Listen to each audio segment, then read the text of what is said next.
కరీంనగర్ జిల్లా మాతా శిశు హాస్పిటల్లో పసికందు అదృశ్యమైన కేసును ఛేదించారు పోలీసులు.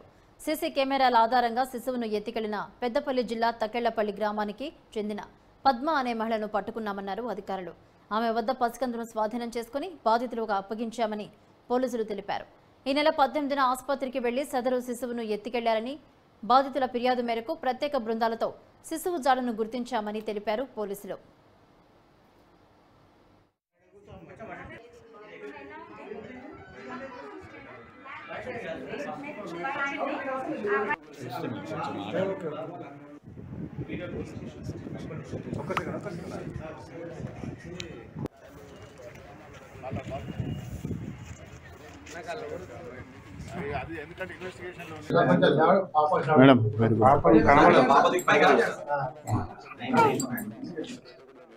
मेरा बच्ची अरे अरे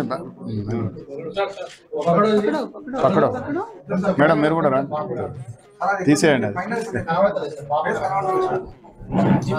ఆ ఆటో ఎవరైతే పోయి ఆ లోపలికి పోయి ఆటో ఎక్కిందామో, ఆటో ఎక్కి అంటే డైరెక్ట్ మెయిన్ రోడ్ నుంచి వస్తే డౌట్ వస్తుందని చెప్పి బంగారుస్వామి హాస్పిటల్ నుంచి ఆ 3 టౌన్ మన మంచిర్యాల చౌరస్తాకి సాయిబార్ సైడ్ పోయింది. అక్కడ ఎంత డైవర్షన్ చేయటానికి ఆ ఆటో ఆ సీసీ ఫుటేజ్లో ఆటో గుర్తించి దాని నెంబర్ ట్రేస్ చేసి వాళ్ళ కాల్ డీటెయిల్ తీసి ప్రతి నిమిషాన్ని బ్యాక్ ఫ్రంట్ ప్రతి సీసీ ఫుటేజ్ చేసేటంలో మా ఇన్స్పెక్టర్స్ వాళ్ళు చాలా కష్టపడ్డారు. అందుకని ఇంత స్పీడ్గా ఏమాత్రం డిలే అయినా కానీ కష్టమయ్యేది.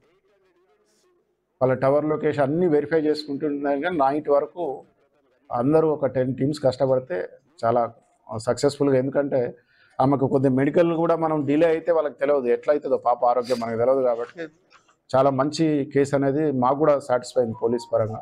సిపి గారు కూడా చాలా నిమిషాన్ని కూడా పర్సూ చేశారు. దీంట్లో అల్టిమేట్గా ఇప్పుడు trace the missing girl. Thank you. లేదు, ఆటో డ్రైవర్లు ఏంటంటే ఒక మామూలుగా పాసింజర్ లాగానే ఎక్కింది, ఆటో డ్రైవర్లు ఎక్కలేదు. ఈవెన్ బస్సులో కూడా మేము ఏంటంటే బస్సు ఎక్కిన తర్వాత ఆ బస్సు నెంబర్ని కూడా ట్రేస్ చేసి ఆ బస్సు కండక్టర్లతో కూడా మాట్లాడి, బస్సు కండక్టర్ దాని మీద జమ్మికుంట బస్ స్టాండ్ అనుకోండి, జమ్మికుంట బస్ స్టాండ్లో దిగలేదు. 3-4 స్టాప్లలో మళ్ళీ బ్యాక్ వచ్చి జమ్మికుంట ఇన్స్పెక్టర్ గారు చూస్తే వేరే సబ్ స్టాప్ దగ్గర దిగింది. ఆ ఆటో ఎవరైతే పోయి ఆ లోపలికి పోయి ఆటో